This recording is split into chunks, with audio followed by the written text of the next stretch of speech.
Buongiorno a tutti, sono Ferdinando Gottard della redazione di Azero. Vi do il benvenuto a questo webinar, che è il secondo appuntamento di questo ciclo a riqualificare NZEB, che fa parte di quello che abbiamo chiamato Azero Tour, un giro virtuale attraverso una serie di webinar da tutta Italia per affrontare le tematiche della riqualificazione di edifici a standard Near Zero Energy. La giornata di oggi vede ospite con me l'architetto Gaia Bollini, che presenterà un caso particolare di riqualificazione, una cascina.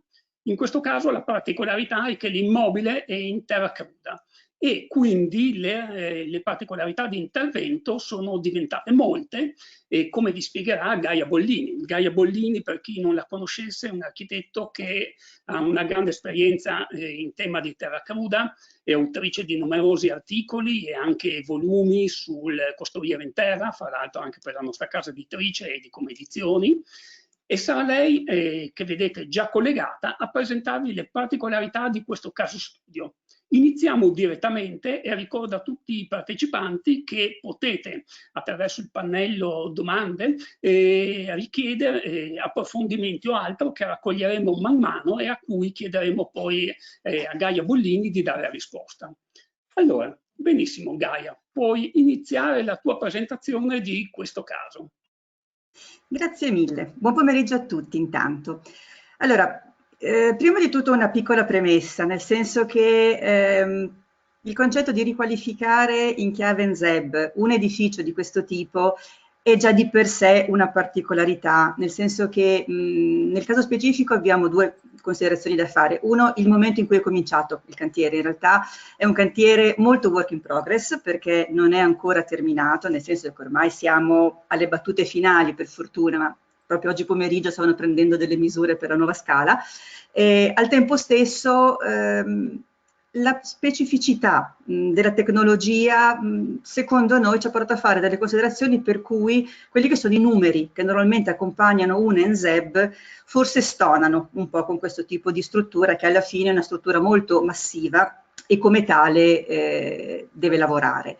Nello specifico è stato fatto anche un ampliamento legato al piano casa, un ampliamento che è stato fatto in legno, dove lì, ok, ci si è spinti in termini prestazionali, ma tutto sommato non è tanto l'oggetto di oggi pomeriggio, perché effettivamente lì andiamo secondo le regole del buon costruire in chiave di risparmio energetico e non ci sono grossissime particolarità, se non un pochino il concept, se vogliamo. Però di base partiamo da quello che è il nostro manufatto di oggi. Allora, questo è lo stato di fatto da cui partivamo, quindi a vederla una dice ma non vedo la terra, non vedo nulla di particolare. In realtà tutta questa struttura effettivamente è in terra battuta, struttura portante in terra battuta, non si sa a che epoca risalga. La parte centrale è sempre stata fino adesso, non vorrei dire una sciocchezza, ma un 10 anni fa abitata, quindi volendo potevamo anche in parte non essere soggetti a un cambio di destinazione d'uso con tutto ciò che questo andrebbe a comportare. Ci siamo però cascati per questa parte che invece sono annessi rustici, di conseguenza lì bisognava adeguarsi e quindi tutto quello che poi questo ha comportato. Dal punto di vista dell'intervento questo elemento qua è stato poi abbattuto e da questa parte è nato il nostro ampliamento fatto successivamente. Giusto per dare una panoramica, diciamo, quest'ala qua, che poi è divisa in due parti, sono vani praticamente a doppia altezza a partire da questa quota, non sono la medesima quota, comunque sia qua abbiamo diciamo, dei muri liberi in questo momento. Qui la genesi ci ha portato a pensare che probabilmente questa parte qua è stata fatta successivamente, dove con la terra si è arrivati fino a questo livello, mentre invece nella parte superiore si è proseguito con il cotto. E qua un po' il fronte est, il fronte ovest, pardon, e il retro. Questo era un annesso che è stato fatto recentemente, quindi come logica, se vogliamo, a nord molto chiuso, il manufatto già di suo, e le aperture principali le aveva a sud, quindi da questo punto di vista partivamo già ben messi, anche se le aperture poi sono piccole, perché in questi edifici ovviamente che non avevano riscaldamento, tutte queste questioni qua, non è pensabile avere grosse aperture. Gli interni si caratterizzano per il fatto di essere sostanzialmente vani tutti passanti, e quindi il doverlo riarticolare ci ha portato a fare delle scelte un po' invasive. Interessante il fatto che i solai di interpiano, se così li vogliamo chiamare, per la parte residenziale, ma anche per la parte dei rustici, sono con delle volte a padiglione in cotto, ovviamente non in terra. Scala che distribuisce al piano superiore i due vani in corrispondenza di quelli inferiori, quindi un impianto abbastanza semplice, abbastanza tradizionale. Una delle camere al piano superiore dove si suppone sia stato rifatto il solaio, perché è un solaio piano che invece normalmente non si rileva in questo tipo di edifici, tant'è che nella stanza di fronte abbiamo quella che è la struttura a padiglione. Vi dicevo gli ambienti passanti, perché poi questo è il vano entrando a destra della scala, porta che mi introduce al magazzino, da cui poi vado in quello che era un ex pollaio, quindi tutto molto collegato. Dal punto di vista, il pollaio ecco, aveva anche su una volta però ad una quota più bassa, quindi questo già di base si era deciso di doverlo poi buttare giù, per cui cioè non c'erano proprio, anche chiedendo deroghe, le altezze minime, e questo è sempre un pochino la situazione. Tra l'altro qua con qualche problema un po' di umidità, per il semplice fatto che essendo stato un pollaio, quindi per una questione di sali, su queste strutture in terra c'era qualche problema di efflorescenza. Dal punto di vista dello stato diciamo, di progetto, vi mostro, cioè scusate, dello stato di fatto, ecco, prima siamo entrati da questa parte qua, le scale vanno a sinistra, vanno a destra, e il giro che abbiamo fatto fino ad arrivare nella parte di pollaio. Questo è il bagnetto, quindi il vano più basso che vi ho detto è stato buttato giù, e dalla sezione vedete la parte qua dove abbiamo la doppia altezza. Il muro qua che si assottiglia. A che epoca risale questa costruzione? Allora, non lo si sa. Secondo me risale, dunque, era del papà dell'attuale proprietario, che è un po' più grande di me, però già esisteva, quindi secondo me possiamo arrivare a inizi del Novecento. Una cosa curiosa che mi è stata raccontata, che devo dire mi ha molto colpito, è che in gioventù, molto gioventù, perché probabilmente bimbo, il Renzo Piano giocava nell'aia di questa casa, perché evidentemente aveva, credo, uno zio che era amico o che per un certo periodo viveva in una delle due ali, nella piana di Novi, dove d'estate Renzo Piano andava, quindi quando me l'hanno detto, ho detto urca, mi è venuta l'ansia da prestazione, sinceramente, per il manufatto. Però si presume che un po' anche il tipo di costruzione in terra e l'epoca, insomma. Va bene, prosegui. Puoi ripetere, Ferdinando? Scusami, non ti ho sentito. No, puoi proseguire con la presentazione, era solo una domanda per inquadrare la costruzione, insomma. L'epoca purtroppo, ti ripeto, secondo me inizi del Novecento, anche perché qua siamo in una zona dove abbiamo manufatti che vanno da fine del Cinquecento fino a metà del Novecento. Qua non ci sono elementi strutturali in cotto, per cui me la farebbe datare abbastanza all'indietro, però non me la sento di sbilanciarmi, insomma. Quindi ecco, questo tanto per dare l'idea di com'è strutturato il manufatto. Quindi, ci ho detto il progetto. In realtà il progetto era semplice, in quanto questo è la parte dell'ampliamento collocato dopo aver abbattuto il piccolo bagnetto, e la parte di edificio padronale è stata semplicemente un po' riarticolata, soprattutto riordinando le finestre e dividendo rispetto a questo che è la zona del vano scala in due ali, per tirarne fuori un'abitazione sull'ala est e un'abitazione complessiva dell'ampliamento sul lato ovest. Ecco, quindi il grosso sforzo però è stato fatto ovviamente nel dire mi vado ad adeguare a delle esigenze che sono inevitabilmente delle esigenze contemporanee, sia d'uso sia di prestazione, volendo però intervenire in modo consapevole sul manufatto, ma al tempo stesso cercando di non autocostringersi in quelle logiche molto legate al dire è terra, quindi posso intervenire solo se utilizzo terra, anche perché in questo momento, per quanto sarebbe auspicabile, per quanto sia bello, corre il rischio di essere penalizzante nei confronti dei manufatti, perché altrimenti se io così dovessi fare, difficilmente li rimetto nel circuito economico, e qua parliamo di una zona che ne ha una quantità infinita. Quindi la sfida è stata quella di dire, benissimo, come intervengo in modo estremamente, diciamo, corretto e rispettoso del manufatto e della tecnologia e del materiale, ma al tempo stesso guardo a quelle che voglio essere prestazioni contemporanee. Quindi sia dal punto di vista della fruizione, ma anche proprio in termini termici, sostanzialmente. E quindi torniamo a noi. Ecco, qua era ancora... Mi chiedono la zona in cui è costruita questa cascina, è la zona in provincia di Alessandria, ma siamo a Novi Ligure. Novi Ligure, perfetto. Diciamo nel cuore di quello che chiamano la Fraschetta, cioè proprio il triangolo piemontese dove abbiamo il grosso del patrimonio in terra battuta.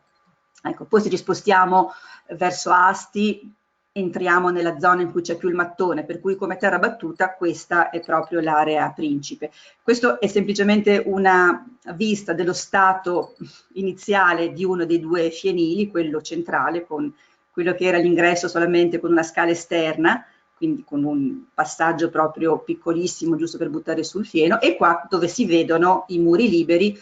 Questo nero qua non è altro che una canna fumaria, quindi dall'altra parte non si vede, ma c'è il muro che prosegue. Eccolo qua. E qua, visto dall'alto, una delle volte, una volta che è stata pulita. Quindi tanto per dire, questa è la struttura complessiva con cui ci trovavamo a fare i conti. Quindi, primo passaggio, in realtà è un cantiere che è andato avanti molto per stralci interconnessi e in qualche modo anche un po' confusi, dobbiamo essere onesti. Allora, il primo passaggio è stato quello di rifare il tetto, perché comunque il tetto era comune a tutte e due, diciamo, le future unità abitative, perché anche in termini di permessi di costruire siamo partiti in tempi leggermente diversi. Comunque, quello che è stato interessante nel momento in cui abbiamo scoperchiato era vedere lo stato, uno delle murature, ma anche semplicemente come erano i vecchi sistemi di legatura, ad esempio, quindi strutture che a loro modo, anche qua si vede proprio un chiodo, avevano quelli che noi potremmo chiamare dei cordoli. Ecco perché poi è stata fatta la scelta, per esempio, in copertura, di andare di nuovo a lavorare con dei dormienti in legno, laddove, ahimè, normativamente verremmo molto spinti all'utilizzo di cordoli in cemento. E questo un po'. Ecco, una cosa che ci ha permesso di vedere subito, scoperchiando, è che c'erano alcune, non so se lesioni, perché secondo me come lesione era un'accezione un pochino troppo forte, ma delle discontinuità nei maschi murari. Cioè quello che è normalmente il perfetto ammorsamento che deve esserci in questi elementi, qua per motivi che onestamente non so, mi verrebbe da dire che semplicemente cattiva esecuzione all'epoca, erano venuti meno. Questa è la parte invece che vi dicevo continuava in laterizio, tra l'altro poi con un muro che andava a diventare molto sottile rispetto a tutto il resto. Questa deve essere stata proprio l'ultima parte realizzata. Quindi, partito da questo, rifacciamo la copertura. Rifacciamo la copertura in qualche modo cambiando, cioè prima cosa che abbiamo fatto e che ahimè non sarebbe stata tanto corretta fare, però il committente aveva questo desiderio, è stata quella di cambiare l'orditura della copertura. Quindi da un tetto non spingente, che è tipico di queste strutture, come era quello che abbiamo visto prima, siamo andati su una copertura tra virgolette tradizionale, quindi con i puntoni in appoggio sui muri perimetrali e quindi più critica. Questa era la richiesta, perfetto, allora abbiamo collocato per andare a chiudere le murature un dormiente in legno, è stato tirantato da una parte all'altra e quindi in questo modo qua poi parte della muratura è stata reintegrata con degli elementi in laterizio, qua le piastre di collegamento delle barre, il dormiente a sua volta ancorato nella muratura e invece per la parte dove avevamo la zona in cotto, quindi con l'apertura maggiore, un lamellare che va a fare da architrave. Quindi in qualche modo si è riusciti a dare soddisfazione alla richiesta. Dal punto di vista delle scelte poi prestazionali, ovviamente 20 cm di fibra di legno, cioè perché qual è stata la ratio? Considerando che parliamo di un sottotetto dove ho 3 stanze che potrebbero in qualche momento futuro per ospiti, amici, che essere abitate, ma che non dovrebbero essere normalmente fruite, una addirittura è proprio sottotetto di sbrigo, si è detto in ogni caso cerchiamo di dare una coerenza prestazionale con un occhio diciamo sbilanciato, passatemi il termine, all'estivo, perché comunque qua siamo in una zona di pianura. Come gradi giorno siamo un poco più severi delle zone, per esempio qua di Vicenza, di Bassano, però in estate siamo in pianura, cioè fa caldo e c'è umido. Quindi l'umido, la terra senz'altro mi dà una mano, per la parte di rischio di surriscaldamento si è detto trasformiamo quanto più possibile la copertura in qualcosa di simile al resto dell'involucro, quindi 20 cm in fibra di legno, doppia listellatura, insomma soliti sistemi che ormai conosciamo da questo punto di vista. Inizio a nastrare la predisposizione per l'antenna in modo da non toccare più la copertura, primo telo fino al vapore, poi sopra è stato messo quello di tenuta all'aria. In questa zona, essendoci il camino, è stata messa della lana di roccia, insomma, e poi tetto ventilato avendo recuperato i coppi esistenti, quindi e tetto ventilato. E quindi la copertura che, ripeto, è stata forse la prima cosa fatta ed è stata poi lì forse un anno, è stata risolta in questa maniera qua. A quel punto abbiamo cominciato a dire, benissimo, mettiamo a nudo la struttura, vedere come sta, perché negli anni c'è stato messo sopra intonaci, controintonaci, pezzi, rappezzi, un po' di tutto, quindi capire anche strutturalmente se ci fossero state delle criticità. E quindi pian piano si è andato a stonacare tutto, anche per fare magari asciugare il muro, farlo un po' più respirare. Qua si vede bene la parte in cotto, diciamo più recente. Qualche catena che era stata messa dal papà del proprietario, perché nel 2004, se non ricordo male, c'è stato il terremoto a Novi. Qua c'è stata qualche leggera lesione, non cose particolari, per cui, però insomma aveva deciso di intervenire in questa maniera. Quello che si è notato cominciando a stonacare erano questi elementi qua, cioè dei punti dove io di nuovo leggevo la giusta posizione di elementi strutturali, che con la terra non è mai una bella cosa. Anche qua, questo è uno dei muri di spina che invece di presentare il classico ammorsamento sembra quasi ricevere a destra e a sinistra gli altri due elementi di facciata. Chiavi messe con piastre molto piccole per una struttura del genere, quindi quasi pericolose, infatti ce n'era qualcuna, e vari elementi un po' critici, un tamponamento fatto in questa zona qua, si vedeva meglio in questo punto, alcune lesioni sotto ai davanzali, insomma c'era da metterci un pochino mano da questo punto di vista, ecco qua. Si vede insomma quelle che erano state un po' le criticità patite dalla struttura o se non altro insomma ciò su cui si doveva vedere di porre rimedio. Allora a questo punto che cosa si è fatto? Siccome era un po' strana quella situazione dei maschi murari, mi sono provata a ridisegnare piano per piano come andavano gli ammorsamenti, se c'erano o se non c'erano. Quindi per il sottotetto, per il piano primo, e poi me li sono andati a riguardare in sezione a dire, se torno indietro, dove e quante catene dovrei andare a mettere per a un certo punto andare a rinsaldare, a ricollegare tutti questi elementi. E effettivamente, insomma, numeri erano notevoli, anche perché in una struttura in terra non posso pensare di scanalare il muro e mettere dentro la catena e poi chiudere, perché a quel punto ho completamente inficiato la capacità strutturale dell'elemento. Di conseguenza ho dovuto raddoppiarle, una a destra e una a sinistra.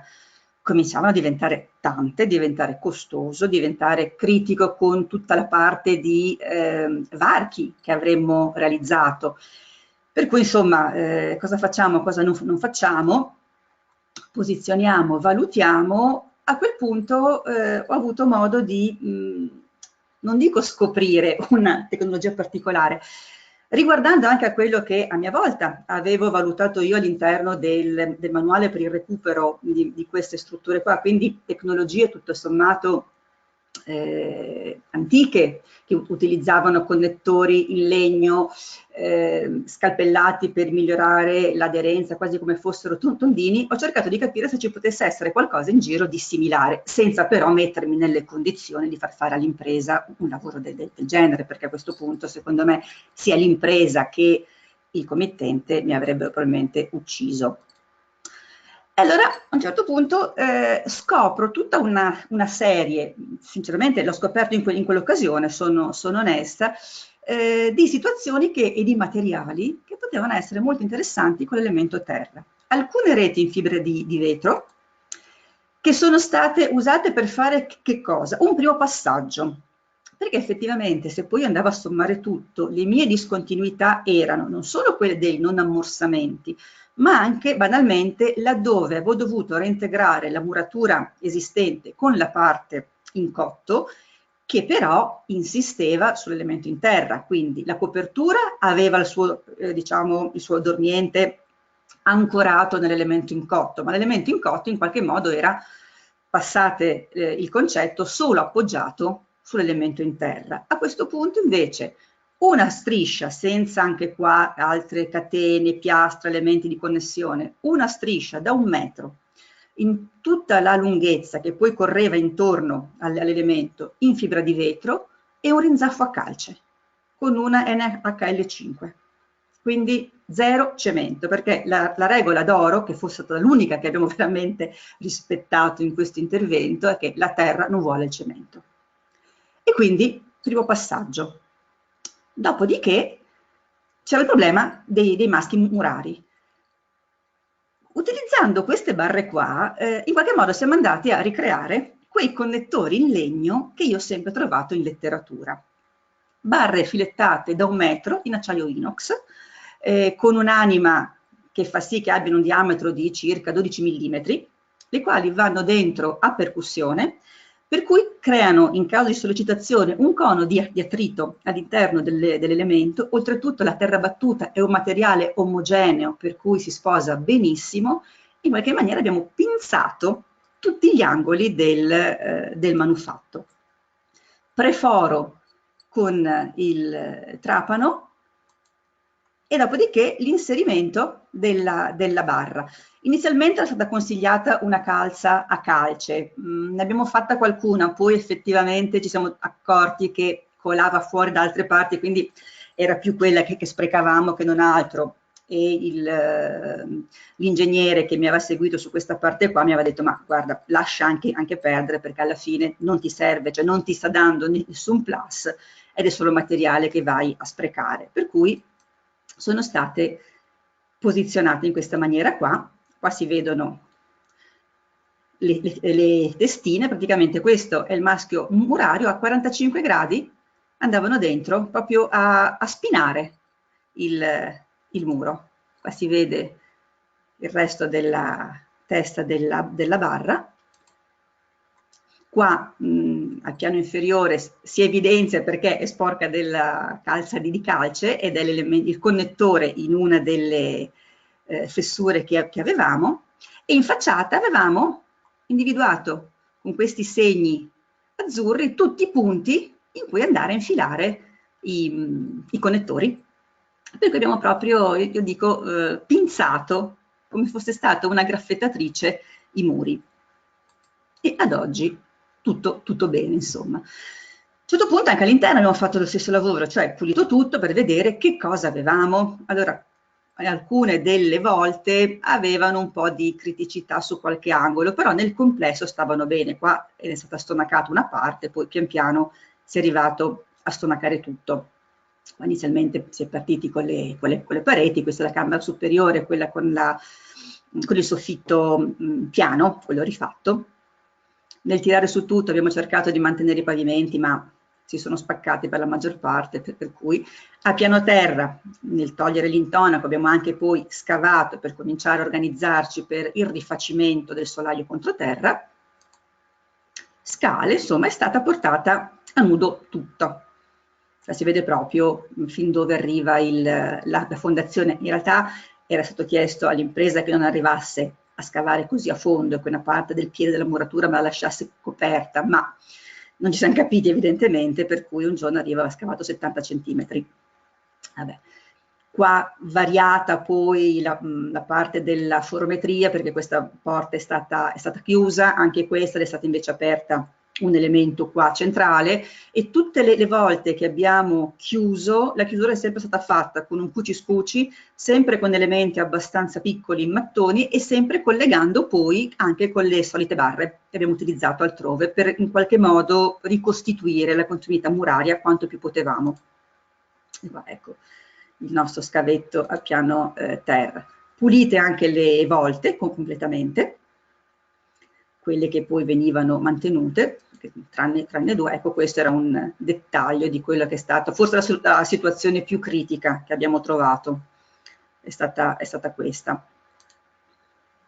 Sempre nel prepararci, successivamente scavata la soglia qua per l'ingresso in modo tale da poter poi scendere, mettere la parte di coibentazione, il falso isolato, e quindi diciamo da manuale dell'edificio NZEB questo è stato fatto, quindi avendolo già deciso e noto a priori, tutte le nostre quote ovviamente sono state gestite con questa logica. E qua un pochino tutto quello che avevamo da sistemare. Qua è una foto in realtà già avanti perché è già arrivato un falso telaio sui 4 lati, insomma come normalmente ci muoviamo nell'NZEB, diciamo. Gaia, ti interrompo un attimo, ti giro una domanda, mentre invito comunque i partecipanti a segnalare eventuali dubbi, domande o altro attraverso il pannello domande. Dal punto di vista, abbiamo visto molte particolarità di questo edificio.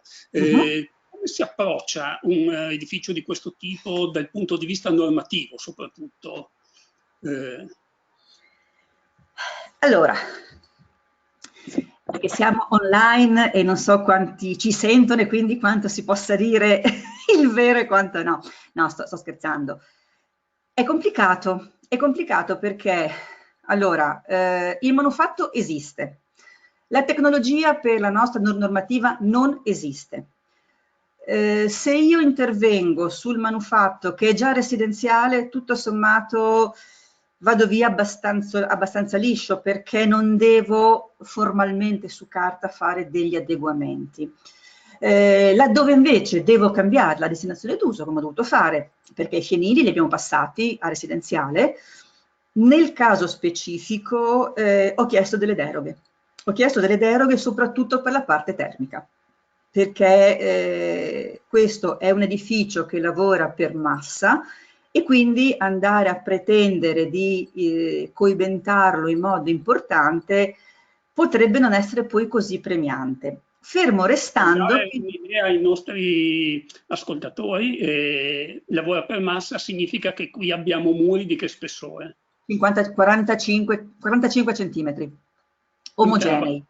In terra battuta, quindi parliamo di un materiale che ha una densità in questo caso sui 1.800-1.900 kg al metro cubo e con un calore specifico intorno a 1 kJ più o meno, quindi insomma grandi masse, grandi smorzamenti, anche grandi sfasamenti.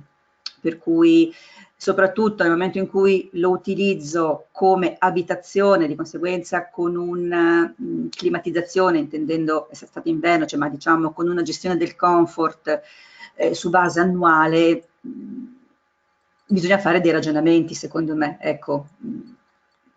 Tra l'altro, tutto questo, precisiamo sempre una cosa, che quando si dice che la Terra da questo punto di vista funziona molto bene, ecco, lo può fare quando è in queste condizioni, nel senso che ha massa o spessore. Se io vado a pensare di utilizzare un prodotto come posso trovare in commercio adesso, o realizzare un muro di spessore paragonabile a un laterizio, 25-30 centimetri, non posso pensare che faccia altrettanto. Cioè, quindi quando qualcuno dice queste case sono calde d'inverno e fresche d'estate, ma è proprio in nome di questi 45-50 centimetri di questo materiale. Ovviamente lo stesso materiale rapportato a uno spessore minore non fa i miracoli, assolutamente. Ciò detto, poi andremo a vedere come anche noi, nonostante tutto, l'abbiamo poi coibentato, ma fa parte un po' di tutte le sperimentazioni che sono state portate avanti su questa struttura. Dal punto di vista invece statico, allora, qua abbiamo deciso che per fortuna non c'erano grosse necessità, ma che non si facevano e non si dichiaravano miglioramenti strutturali, cose per cui dovevo avere dei calcoli e un deposito di ciò che andavo a fare. Abbiamo solo aperto nuove finestrature e quindi abbiamo dovuto poi intervenire in termini di cerchiature, poi vi faccio vedere come l'abbiamo fatto. Per fortuna c'erano dei segni di probabilmente soppalchi esistenti, quindi i nuovi solai ufficialmente gravavano sulle strutture, cioè al pari di come deve essere stato in origine. C'è da dire che poi ho avuto anche la fortuna di avere un ingegnere molto, secondo me, di mentalità aperta in questo, per cui a un certo punto non si è fatto spaventare dal materiale, assolutamente, e ha detto ok, vedo di parametrizzare la terra secondo determinate caratteristiche ed effettivamente poi i conti tornavano, e ha avuto anche, secondo me, la capacità di tra virgolette, combattere per il nostro dormiente in legno, in copertura, quindi non nascondersi dietro a quelli che sono gli obblighi strettamente numerici, e in qualche maniera abbiamo cercato di dimostrare che anche la tecnologia può fare egregiamente quello che serve venga fatto e venga garantito in termini di sicurezza. Avessimo dovuto sopraelevare, ecco, sarebbe stato molto più rognoso, perché a quel punto venire fuori da una verifica diventava complicato. Lì non so come avremmo fatto. Credo che però avremmo combattuto fino alla fine ugualmente per dimostrare che la struttura ce la faceva tranquillamente, insomma. Ecco, spero di aver chiarito il punto, ma in realtà è un punto che è abbastanza controverso e non ha una risposta univoca, sinceramente. Anche l'amministrazione era interessata a far sì che si intervenisse in modo coerente col manufatto, perché sta cercando di tutelarli. Quindi, e sono anni che portiamo avanti questi discorsi qua, di conseguenza, senz'altro, diciamo che quelle facilitazioni ci sono state. I partecipanti ci chiedono dal punto di vista sismico come allora, dal punto di vista sismico abbiamo una situazione per cui di fronte a un sisma non ci sono state particolari criticità, né su questo manufatto, né in altri della zona, né in un altro in cui mi era capitato di intervenire, se non quando sono stati fatti negli anni interventi scorretti. E appunto quelli che dicevamo prima, i cordoli, la variazione della forometria in modo molto importante, per cui, e quello è un primo passaggio. Il secondo è che sono strutture molto semplici dal punto di vista anche geometrico e lavorano molto per forma, sono tendenzialmente appunto scatole. Per quello che mi preoccupava molto il fatto che non ci fossero gli ammorsamenti o che in alcuni punti non so perché non fossero venuti come dovevano essere, perché non avrei avuto il comportamento scatolare dell'edificio. Quindi indipendentemente dal fatto che si evidenziassero o no delle lesioni che, ripeto, non è che ci fossero, ma ho visto che erano slegati e quindi è stata fatta questa scelta qua. E poi sono strutture appunto tozze, per cui sismicamente ad oggi non hanno mai dato particolari criticità. E poi è sempre un sistema misto terra-legno, quindi strutture che nel loro complesso fra di loro hanno una buona elasticità, diciamo reciproca. Un altro dei motivi per cui è sempre bene non abbinare il cemento, troppo rigido in termini strutturali e poco permeabile dal punto di vista invece igrometrico. Quindi questo.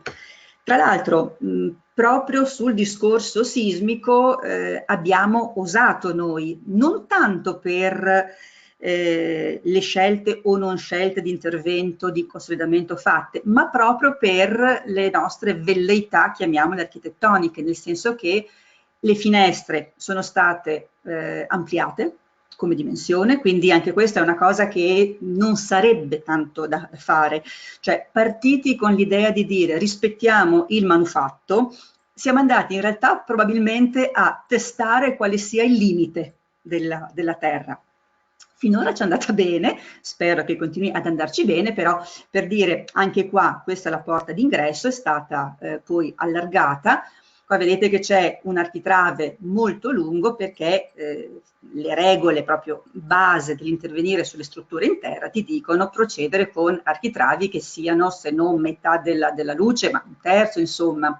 Per cui oltretutto questo anche a piano terra, il peso che si porta superiormente era importante, quindi un'apertura e un appoggio molto importante. Poi nello specifico è stata rifatta anche la spalletta perché è stato appunto aperto, quindi già facilita il processo. Gli architravi che sono stati messi nelle finestre in legno, proprio per un discorso di elasticità. Ovviamente non posso pensare di avere un elemento che mi fa 50 centimetri, per cui sono più architravi accostati fra loro e poi dopo collegati con viti, mi sembra 3-4 viti per finestra.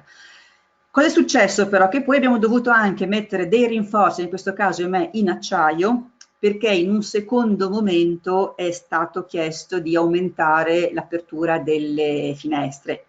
L'ammorsamento era già stato fatto e quindi abbiamo dovuto irrigidire un pochino, però ecco questo diciamo che da qua a qua si vede, sono dei profili a T che si infilano fra gli elementi in legno che già c'erano e prolungano un po' di più all'interno il loro appoggio. Insomma, questo è stato un lavoro successivamente che, ahimè, parecchio invasivo.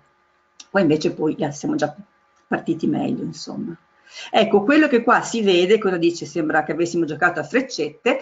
Finestra nuova, abbiamo fatto una cerchiatura utilizzando, una cerchiatura comunque un rinforzo della spalletta, utilizzando la stessa rete bianca in fibra di vetro che era stata utilizzata per collegare l'elemento in laterizio con il muro in terra a livello di imposta della copertura, malta a calce, senza grossi problemi, e di nuovo le barre che mi collegano parte a parte.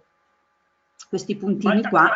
Utilizzata, ci chiede un partecipante, anche per dove sono stati utilizzati i mattoni per chiudere, come ad esempio lo vedo qui in basso?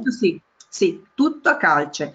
Sì, le parti in cui avevamo bisogno di maggior struttura era una NHL5, nelle altre una 3,5, però calce. Addirittura in alcuni passaggi abbiamo fatto proprio l'impasto in cantiere, senza il premiscelato. Calce e sabbia, in modo tale da avere, ripeto, la cosa più coerente con la struttura e anche laddove abbiamo utilizzato i mattoni, per quanto io avrei voluto addirittura utilizzare proprio l'uni e basta, perché mi dava una muratura che era in termini di elasticità più simile a quella in terra battuta, però a un certo punto compromesso tempi, costi, siamo andati invece col doppio uni, però sempre malta a calce. Puoi farmi vedere, ci chiede un partecipante, la slide precedente in cui si vedeva, sì, se non sbaglio. Questa? Ecco, sì, forse voleva annotare un po' il particolare. è stato la soprintendenza è stata sentita, intervenuta su Non questo c'era egitto? bisogno, non era vincolato.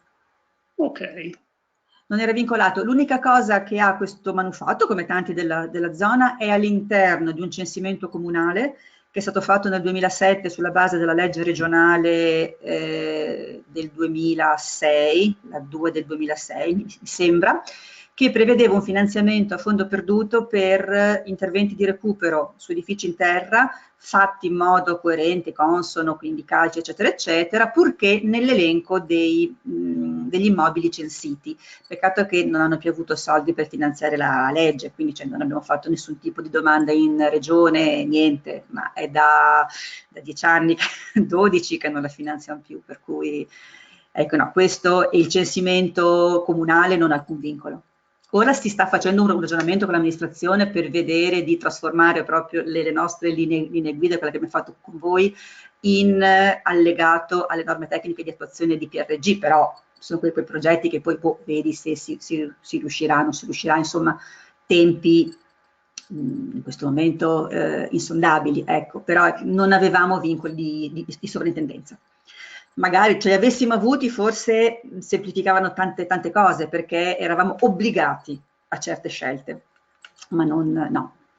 possiamo dirlo che questo intervento, ovviamente una serie di cambiamenti sono legati alle richieste della committenza in Sì, corso sì, d'opera e che sì, quindi molte scelte sono state susseguenti, diciamo, a tante, tante, richieste tante. nel corso degli anni, perché questo è un cantiere che è Sì. andato avanti parecchio. Sì, ma credo che sono in cantiere anche oggi pomeriggio, per cui no, no. Ecco qua, semplicemente il dettaglio di quello che vi avevo appena detto, che qua la barra che esce, e queste sbavature qua non sono altro che le collature delle calze a calce, che sono state fatte per collegare sempre gli angoli. Queste barre che hai utilizzato hanno una filettatura particolare, ci chiedono? Sono barre elicoidali, tipo vite senza fine. Ah, ok. Sì, perché sono fatte in maniera tale che venendo inserite a percussione, man mano che entrano girano e di conseguenza poi in caso di sollecitazione a trazione lavorano per cono di attrito. E il fissaggio è stato utilizzato all'interno della muratura, dico, non è stato utilizzato a calce in questo caso. No, perché avevamo provato all'inizio, diciamo che la posa a regola d'arte prevedeva anche la calce, però siccome avevamo alcuni punti in cui magari c'era qualche discontinuità interna e essendo molto liquida ci colava giù, a un certo punto ci hanno detto ma lasciate perdere perché non vi serve a nulla e la barra funziona, cioè era proprio un di più fargli anche la calza, ma E funziona anche quindi senza. avete utilizzato che cosa? Come? Nulla, diciamo a Ah, secco. a Sono, secco. Ah, sono ok. montate dentro a secco a percussione. Ah, ok. Sì, sì, anche se avessimo avuto la calza venivano messe nella stessa maniera, solo che in contemporanea gli si iniettava dentro anche la calce liquida. No, Ma chiaro. la posa è Queste sempre la. richieste che ci pervenivano dai partecipanti al webinar. Sì? Ok. Allora, ok. Eh, sempre tema varchi, un po' strani, qua in realtà è un varco al piano superiore che darà poi nell'ampliamento, in questo caso si è deciso di lavorare, anche perché questa parete era stata abbastanza martoriata per il passaggio di una canna fumaria, anche qua, con un telaio invece in metallo e quindi non abbiamo avuto bisogno di avere grandi architravi e via, insomma. Eccolo qua. Adesso qua c'è il vuoto, ma poi già qua c'è la platea per l'ampliamento, insomma. Ecco, la cosa che sarebbe bene non fare, ma abbiamo fatto, e quindi io a questo punto lo denuncio perché non posso dire di non averlo fatto, è stata e che è contraria a qualunque logica delle strutture in terra, per cui veramente che non mi si dica più che sono manufatti delicati che non resistono, eccetera, è stata l'apertura a piano terra nella stessa parete che abbiamo appena visto di questo varco. Si vede meglio probabilmente man mano che andiamo avanti, quindi ovviamente telaio in metallo perché non era pensabile di farlo in legno, soprattutto per la luce, quindi la sezione che avrei dovuto avere di tutti i miei architravi, e si è lavorato in questo un caso. angolo della costruzione, tra l'altro. Come? Se vedo bene l'immagine, è in uno degli angoli della costruzione, tra Sì, l'altro. esatto. Diciamo che se io vado a prendere lo spigolo esterno, sono proprio a 1 metro giusto, ecco, secondo la logica che devo stare a 1 metro dagli angoli, eccetera, eccetera, di qualunque, ma l'hanno fatto non solamente in terra, per cui, ecco, vediamo che, quindi architravato tutto, dentro avevo peraltro la mia volta che appoggiava su parte del muro che gli stava andando a togliere, svuotato tutto, eccolo qua, e a quel punto per una questione di stabilità, qua sì abbiamo messo delle catene agli angoli sul telaio, in modo in qualche maniera attraverso il telaio aver ricreato la continuità in qualche modo. Ovviamente architrave corto perché tanto scarica direttamente, quindi non avevo bisogno il dettaglio dell'elemento ancorato nel telaio in acciaio che mi va dentro e che abbiamo ahimè dovuto scanalare. Questa struttura fatta per andare a reggere l'imposta della volta dopo che gli ho tolto il muro. Eccola qua, la mia sono 3 telai e questo poi è il varco che ammetto qua adesso c'è l'ampliamento al suo perché, però vediamo se, ecco, guardiamo le proporzioni, cioè senza accendere il cero a Sant'Antonio, sono onesta, perché praticamente ho portato via metà parete a piano terra, dove qua avevamo già fatto girare in più posizioni una canna fumaria.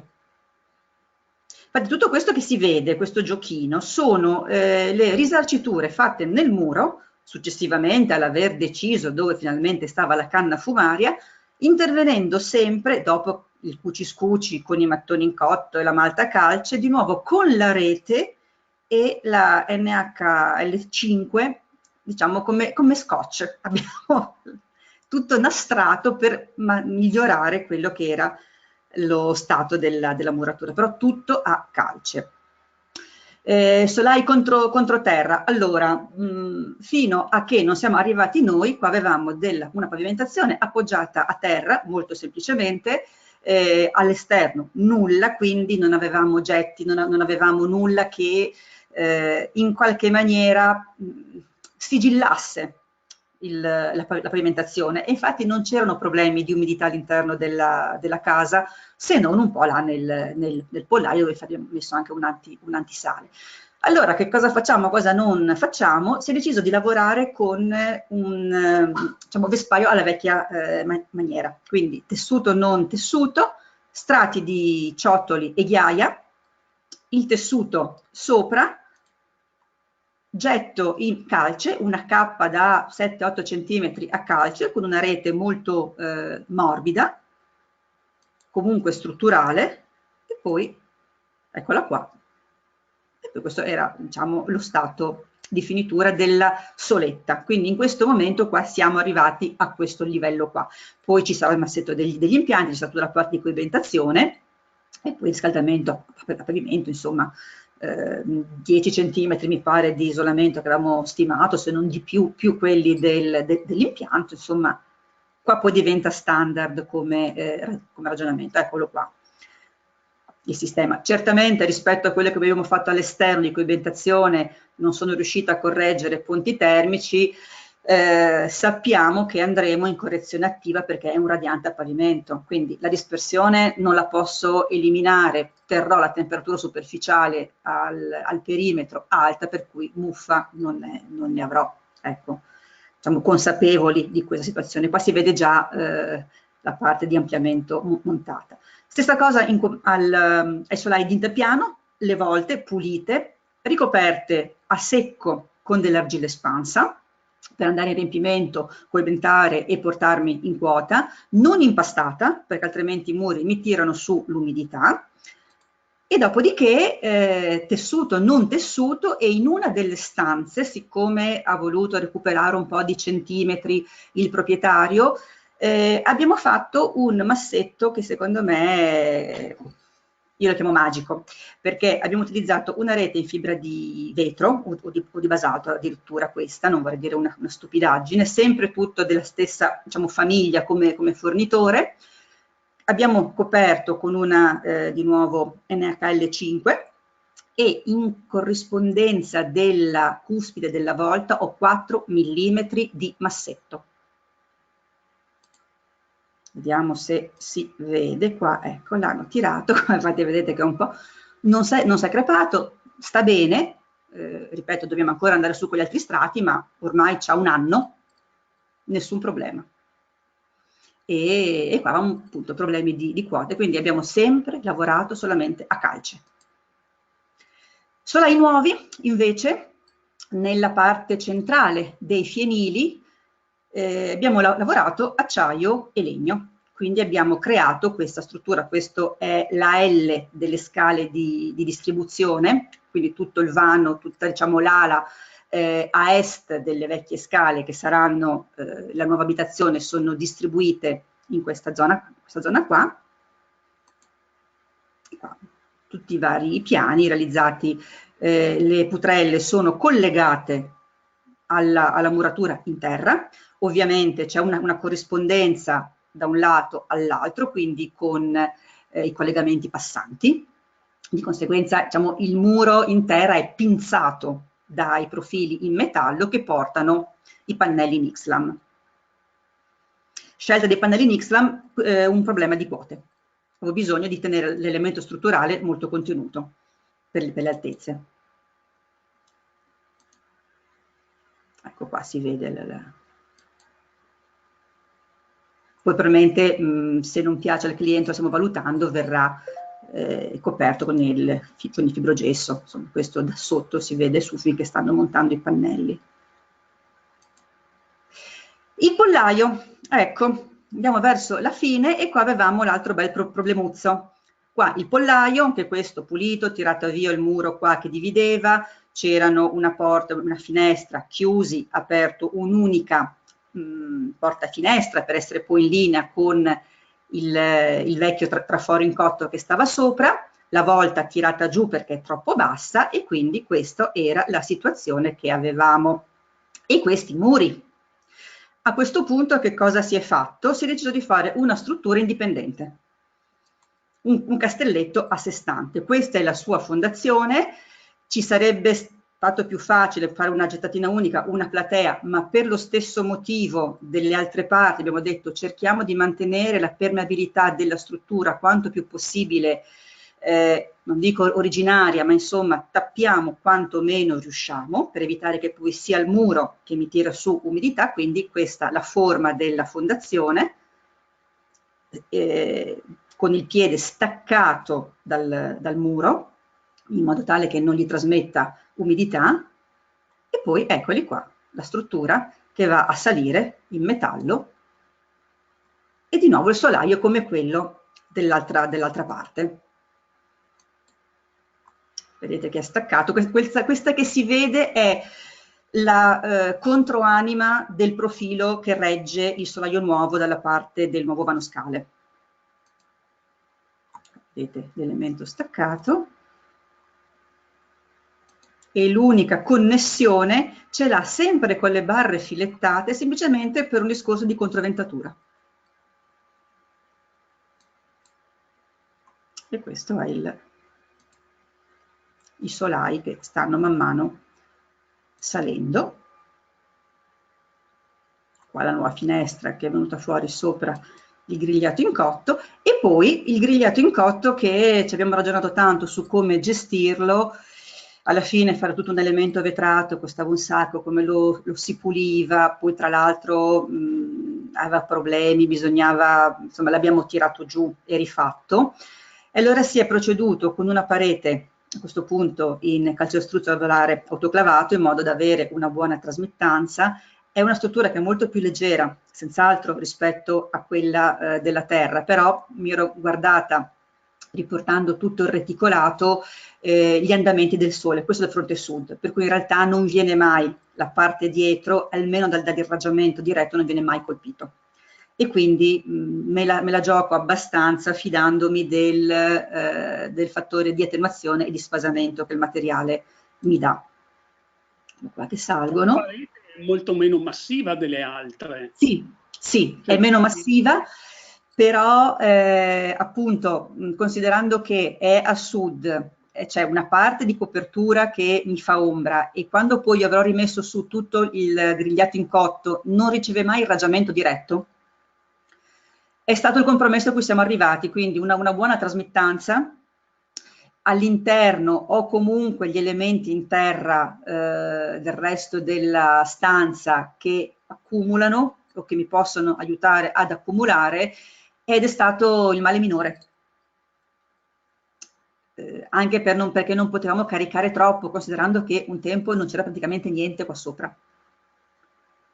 Per cui poi è stato dato una sorta di pastellone a ricreare l'effetto buio dietro al grigliato di cotto e il grigliato che è stato ricostruito. E qua ci verrà una finestra con un vetro selettivo, perché non ho la possibilità di mettere un oscurante, però è talmente a sé tutto sommato quest'angolo che il selettivo non mi disturba troppo nella sua variazione cromatica.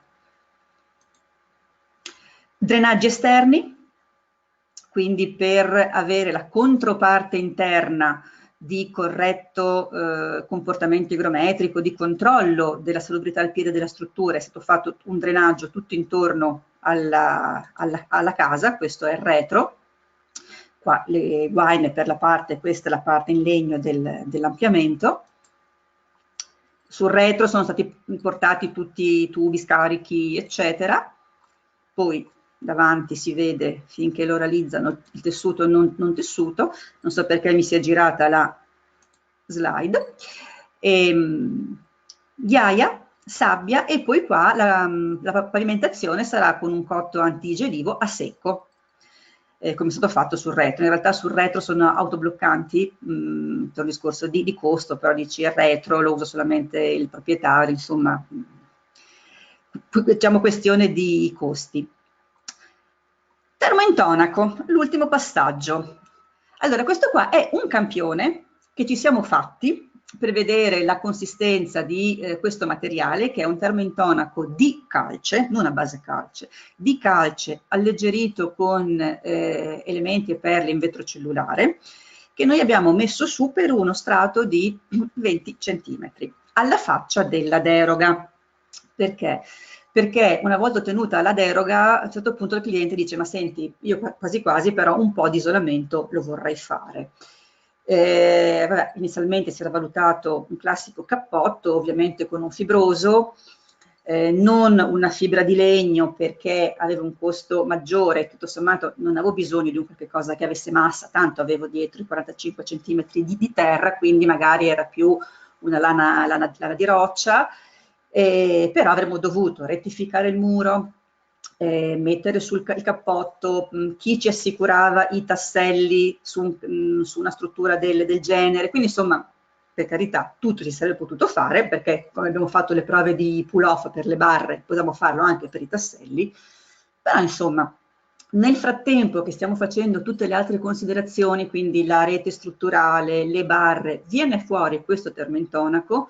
Viene fuori che questo termointonaco può essere posato in centimetri, in spessori anche importanti, senza problemi diciamo di peso, perché anche in corrispondenza degli architravi delle finestre, messa sotto una tavoletta, poi è stata tolta, cioè non c'è stato bisogno di fare alcun tipo di sottostruttura, aveva comunque bisogno di una rete che per noi diventava utile perché non era più una rete portaintonaco, ma abbiamo messo una rete strutturale di quelle però sempre fibra di vetro, a maglia sottile, diciamo di qualità o meglio di resistenza intermedia, che ci ha aiutato a fasciare tutta la casa e quindi a ottimizzare quel primo ragionamento fatto per riammorsare i maschi murari. Quindi a quel punto abbiamo collegato tutto. Nel momento in cui si è deciso quanti centimetri metterne, alla fine ci siamo detti, vabbè, vediamo di far tornare il numero per il 65% se lo dobbiamo mettere su, e quindi siamo finiti con spessori di questo tipo qua, dato su a pompa in 3 mani, senza nessun problema. E secondo me ne sarebbe, cioè dal punto di vista prestazionale, se io avessi all'epoca avuto la possibilità di modellare in dinamico la struttura, cosa che potrei fare adesso, io ne avrei fatti mettere meno. Però ripeto, alla fine il gioco è stato tra 65%, un tot di centimetri mi vengono bene per annegare la rete strutturale, che poi è questa, e quindi così è stato.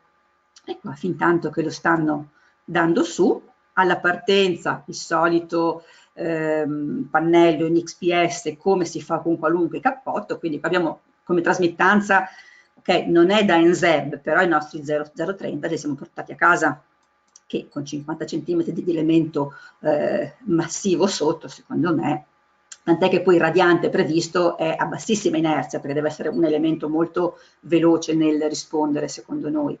Qua si vede la stratificazione, perché questa è la facciata a ovest che doveva essere pronta prima di tutto il resto per accogliere l'ampliamento in legno, e qua vedete che lo spessore si sta man mano costruendo, si sta facendo.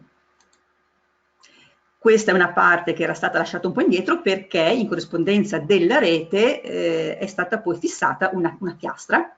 Qua si vede che sbuca l'elemento, e poi è stata collegata una piastra e poi dopo chiuso, in maniera tale da farlo scomparire. Questa è la parte finita, anche questa con una finitura a calce, prima che arrivi l'ampliamento, quindi quella finita subito. E questo purtroppo in una giornata di nebbia come l'inverno scorso, non mi ricordo nemmeno più, sono sincera, si presentava un po' l'intervento. Questa è la parte dell'ampliamento, tutta in legno, in Ixlam, e questa è la cascina. Il grigliato che è stato rifatto. Ecco, se si guarda, si vede che le finestre hanno comunque delle aperture che non sono proprio da casa in terra, bisogna essere onesti, però insomma ce le siamo risolte nel modo che avete visto. Visto che siamo ormai in conclusione, tornerei indietro sull'immagine precedente, che magari ci aiuta a inquadrare meglio l'edificio, ancora una indietro, visto che ci sono alcune domande. Allora, sì. una nella parte che si vede qui a destra finale dell'edificio, dove avete utilizzato dei blocchi, ci chiedono perché non avete preso in considerazione dei mattoni in argilla, che magari forse potevano essere più coerenti col tipo di costruzione. E in questa parte qua, giusto? Immagino. Esatto.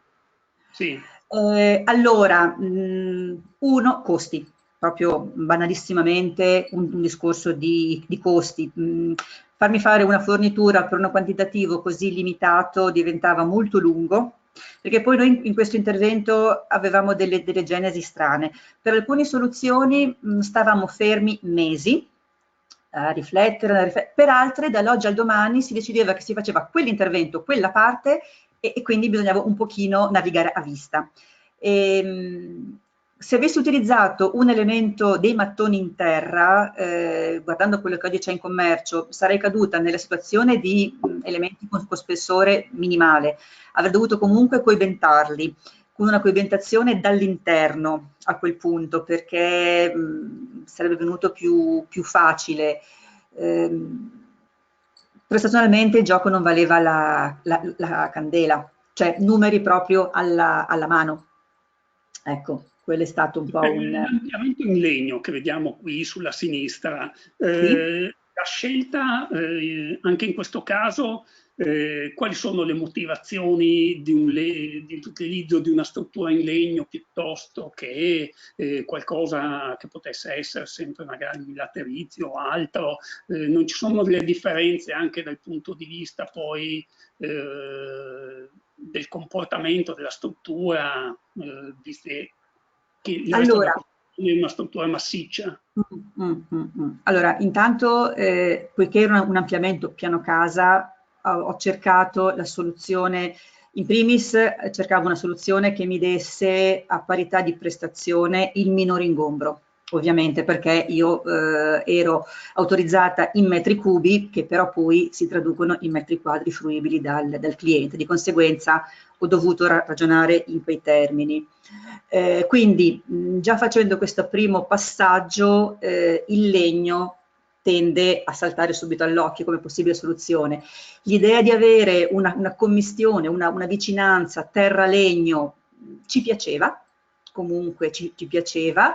Nel discorso legno si è valutato un Xlam perché è un po' più massivo, per carità, sappiamo benissimo che non è che cambi in maniera radicale, però comunque un pochino più massivo, e allora si è cercato di ragionare su tutto l'involucro in legno in termini di prestazioni che fossero quanto più coerenti con quelle proprio della struttura in terra. Il fatto stesso anche di avere su questa parte qua un tetto verde fa in modo che nel momento in cui io ho la transizione, diciamo, dall'elemento in terra verso questa zona qui, dove anche qua di nuovo 22 centimetri di fibra di legno in copertura, un cappotto da 14, qui sì in fibra di legno, perché qui sì che mi serviva l'elemento più massivo, non ho questa effettiva percezione. Le grandi finestre sono state calcolate in modo tale, o meglio, il gioco anche architettonico del portico è tale per cui le mie finestre non sono mai raggiate direttamente, neanche in estate, neanche la parte in ovest, per cui al momento funziona. Addirittura dal punto di vista degli infissi, in questo caso qua, su questo manufatto, per coerenza col suo stesso involucro, abbiamo degli infissi molto performanti che invece nella cascina hanno dei valori più normali, con una trasmittanza del serramento, cioè con un INO di 1,5, che è un po' più coerente con quel tipo di involucro. Ecco, questi sono pure stati i ragionamenti che abbiamo fatto e il tentativo di rendere questa transizione anche in termini di fruizione da un ambiente all'altro quanto più coerente e sostenibile in termini di valutazione di scelta, insomma. Questo è il motivo. Giro le ultime domande, ce ne sono varie, ma vedo di raggrupparle un po' perché ormai stiamo andando verso la chiusura. Allora, qui è stato usato un termointonaco, come hai detto, in spessori consistenti. Vi siete dati un obiettivo energetico, cioè di classe energetica in questo caso? No, sinceramente no. E quindi... Sì, in realtà tutto quello che abbiamo fatto è stato fatto come di più, perché non avevamo obblighi da questo punto di vista, ma si è scelto di alzare la prestazione, e il fatto che siamo arrivati a così tanti centimetri alla fine è stato anche un compromesso sul discorso di portarsi a casa il numero che, giustificando un intervento sull'involucro, mi desse poi il 65%. Molto biecamente detto, ecco, per cui arrivare a una trasmittanza che fosse coerente. Lo spessore così consistente della parete non vi aiutava di per sé, visto Non che la bastava, terra no, perché da questo punto di vista no, diciamo normativamente in termini di Enea, tanto per essere chiari, no. Se all'epoca però, proprio io non ero in grado all'epoca quando l'ho fatto di fare un calcolo in dinamico, cosa che mi sto rifacendo adesso perché voglio vedere cosa realmente succede, secondo me lì avremmo potuto maggiormente sostenere la deroga anche solamente con la struttura in terra, però ripeto, non ho ancora i calcoli e i numeri in mano per poterlo asserire con certezza. È una cosa che io sostengo, o magari mi sarebbe bastato molto meno, giusto per smorzare quel tentativo di fuoriuscita di calore da quella massa lì. Ecco. E per il solaio controterra non avete preso in considerazione altre soluzioni areate, tipo igloo o...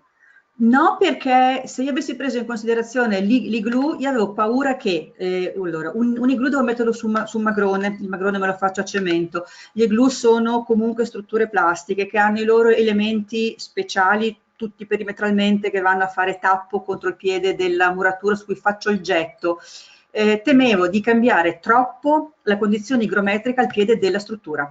È una struttura in ciottoli che appoggia per terra, non c'è sottofondazione, non abbiamo fatto nulla in tal senso. Temevo che avrebbe dato problemi di umidità, come l'ho visto fare in tantissime cascine lì in zona, non appena hanno rifatto i pavimenti e fatto i marciapiedi esterni in cemento. Chiaro. E ci chiedono, ma in quale classe energetica rientrerà l'edificio?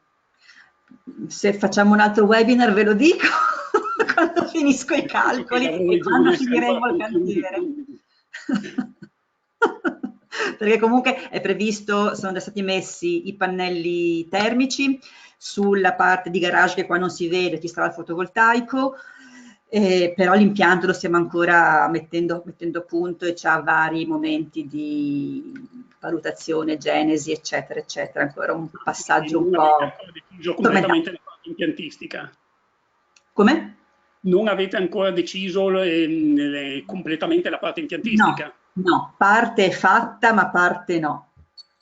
Metterete una ventilazione meccanica in questo tipo di edifici? Allora, non è prevista, nel senso che il manufatto in terra ha dei volumi molto importanti, per cui gli infissi hanno la microventilazione, di conseguenza io, avendo anche poi l'elemento in terra, che può darsi che da alcune parti rimanga anche proprio a vista, io confido che almeno la gestione dell'umidità sia sotto controllo.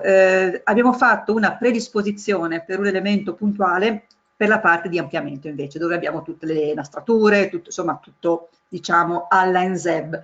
Però siccome anche la parte nuova è in forte collegamento con l'elemento in terra, abbiamo detto vediamo che cosa succede quando cominciamo a viverla, cioè quando il cliente comincia a starci dentro, e quindi si parla più di una predisposizione per la parte nuova, secondo me un non servire per la parte esistente.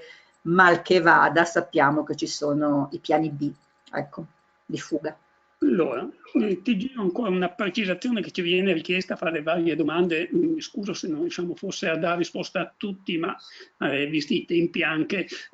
Sulle barre che avete inserito, ci chiedo una precisazione. Sono barre a percussione oppure inserite a rotazione? A percussione. A percussione, nella terra battuta, ok. E entrando a percussione ruotano loro. Ah, ruotano comunque. Si avvitano. Sì, d'accordo. E ogni quanto sono state messe, ci chiedono? Adesso non vorrei dire una stupidaggine, più o meno ogni 70 centimetri. In alcuni punti poco più rade o poco più strette, a seconda che eravamo in corrispondenza di un varco, ecco, per cui magari dovevamo bypassare una certa quota o no. Allora, ti giro ancora una domanda che proprio riguardo a quello che dicevi poco fa. Avete utilizzato degli infissi con una microcircolazione d'aria, ma dal punto di vista energetico questo non è un po' un punto un po' delicato per un edificio che vuole essere a basso consumo? Sì, c'è da dire che la microcircolazione posso decidere di attivarlo o meno, quindi anche questo va un po' nell'ottica di dire vediamo nella realtà che cosa accade. Se ho bisogno di avere quel ricambio d'aria che normalmente non ho, perché poi il proprietario, se sarà lui e magari suo fratello che lo utilizzeranno, cioè escono alla mattina e tornano alla sera alle 9, alle 10, quindi rimane chiusa la struttura. Quindi vediamo se ce ne sarà necessità, allora a quel punto mi fa la funzione di una ventilazione meccanica, perché sono proprio micro, ma veramente micro, cioè sono proprio studiati apposta per essere un elemento di controllo del ricambio dell'aria, non numericamente calcolabile da questo punto di vista, o almeno non mi sembra che le schede tecniche diano informazioni in tal senso. Però diciamo che partendo dal nulla, ci fosse qualche problema, posso pensare di attivare la microcircolazione, non bastasse ancora, a quel punto valuto l'integrazione con una VMC puntuale. Benissimo, ricordiamo anche che sì, la genesi un po' di questo progetto, di questo edificio ormai dura da diversi anni anche per i ripensamenti dei proprietari e alcuni esperimenti, diciamo che fatti in corso d'opera da loro sulla disposizione delle canne fumarie, di molti elementi, quindi alcune cose sono state un po' alla rincorsa dei cambiamenti che la proprietà ha voluto inserire sul progetto originario, quindi è un po' sì. uno dei problemi delle questioni, e quindi anticipo già qualche domanda anche che viene fatta, anche sui costi. Ovviamente diventa un po' difficile avere un In quadro questo momento sì, preciso. è difficile. Che l'edificio non sarà completamente finito, manca ancora qualcosina, ma diciamo che tutti questi modifiche in corso d'opera hanno inciso ovviamente, e diventa un po' Sì, difficile anche su dare costi che non qualche. erano previsti, non erano voluti, poi alla fine si è detto vabbè dai facciamolo, per cui insomma no, il costo su alcuni aspetti è difficile darlo in questo momento. D'accordo. Allora, io direi che possiamo chiudere qui. Ringrazio tutti i partecipanti e vi do appuntamento alla prossima settimana con un altro webinar, sempre su questo canale. Grazie a tutti e buona serata. Buona serata, buon proseguimento, grazie.